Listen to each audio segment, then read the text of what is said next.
ঘূর্ণিঝড় রেমালের প্রভাবে ক্ষতিগ্রস্ত সুন্দরবনের বিভিন্ন চর থেকে আরও ৩১টি মৃত হরিণ উদ্ধার করা হয়েছে। শনিবার একজন দুপুর পর্যন্ত উদ্ধার করা হয় এসব হরিণ। মাটি চাপা দিয়েছেন বনরক্ষীরা। এর আগে ঝড়ের পর থেকে বুধবার পর্যন্ত বনের বিভিন্ন চর থেকে ৯৬টি মৃত হরিণ ও ৪টি মৃত শূকর উদ্ধার করা হয়। এ নিয়ে ঘূর্ণিঝড় রেমালে পরে সুন্দরবন থেকে ১২৭ মৃত হরিণ সহ ১৩১ মৃত বন্যপ্রাণী উদ্ধার করল বন বিভাগ। এছাড়া জীবিত ও আহত অবস্থায় ১৮টি হরিণ ও একটি অজগর উদ্ধার করে বনে অবমুক্ত করা হয়েছে।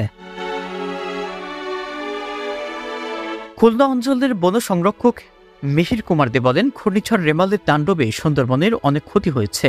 জোয়ার জলোচ্ছ্বাসের পানিতে সুন্দরবনের বেশিরভাগ অংশ প্লাবিত হয়ে গেছে। মিষ্টি পানির পুকুরগুলো সব লবণ পানিতে প্লাবিত হয়েছে। ঝড়ের পরে বনের কটকা, কচিখালী, করমচল, পক্ষীরচর, ডিমের চর, শেলার চর, নারিকেল বাড়িসহ বিভিন্ন এলাকাতে প্রায় ১২৭ মৃত হরিণ উদ্ধার করা হয়।